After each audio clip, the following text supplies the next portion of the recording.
মাথা চুলকাচ্ছিল তাই হেলমেট খুলে হাতে রাখছে। বলেন রাইট রাইট ওয়েটা কি তাহলে আপনি বলেন আমাকে। ওয়েট ভাই আমাকে একটু বলেন রাইট ওয়েটা কি?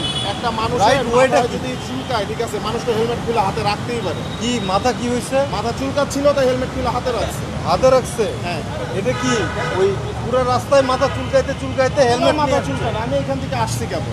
ঠিক আছে ভাই, তাহলে আমাদের আইনসঙ্গত আমরা করি।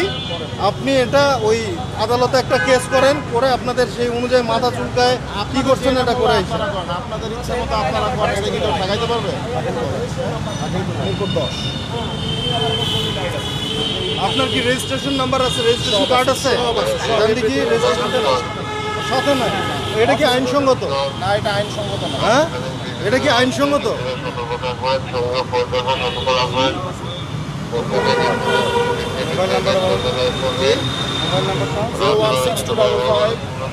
আমরা যেমনটি দেখতে পাচ্ছি একজন চালক তিনি বলছিলেন যে তিনি মূলত মাথা চুলকাচ্ছিল বলে হেলমেট খুলে তিনি যাচ্ছিলেন এবং তখন মূলত এই চেকপোস্টে তাকে আটক করা হয়েছে এবং এই আটকের পর কিন্তু তিনি আসলে আইন শৃঙ্খলা বাহিনীর সদস্য যারা রয়েছেন তাদের সাথে কিন্তু বাগবিতণ্ডায় জড়িয়েছেন। এবং এক্সট্রিম মশার কয়েল প্ল্যান্ট ফাইবার দিয়ে তৈরি, তাই সহজে ভাঙে না, সুগন্ধিযুক্ত ও নিরবিচ্ছিন্নভাবে জ্বলে। ডেঙ্গু, চিকুনগুনিয়া বাহি সহ যে কোনো মশার বিরুদ্ধে দেয় এক্সট্রিম সুরক্ষা। জড়িয়ে যে তিনি আসলে কোনো আইনসঙ্গত বিষয় নয় সেই বিষয়গুলো নিয়ে ব্যাখ্যা দিচ্ছিলেন, তখন মূলত র্যাবের যারা রয়েছেন তারা কিন্তু তাদের সাথে কথা বলে যে তার যে ব্যত্যয়টি হয়েছে সেই ব্যত্যয়টি কিন্তু ধরিয়ে দিলেন। এবং আমরা যেমনটি দেখতে পাচ্ছি এই চিত্র কিন্তু আসলে ফুটে উঠেছে এবং যে ব্যক্তিগত গাড়ি রয়েছে, ব্যক্তিগত গাড়ি সহ যে মোটরসাইকেলগুলো রয়েছে, মোটরসাইকেলগুলোকে কিন্তু আসলে দাঁড় করিয়ে তাদের কাগজপত্র ঠিক আছে কি না, তাদের হেলমেটবিহীনভাবে গাড়ি পরিচালনা করছে কি না সেই বিষয়গুলো কিন্তু খতিয়ে দেখা হচ্ছে। এবং যখন অসংলগ্ন পাওয়া যাচ্ছে তখনই কিন্তু মূলত তাদেরকে আইনের আওতায় আনা হচ্ছে। এখানে ট্রাফিক বিভাগের পক্ষ থেকে ট্রাফিক সার্জন রয়েছেন, তিনি মূলত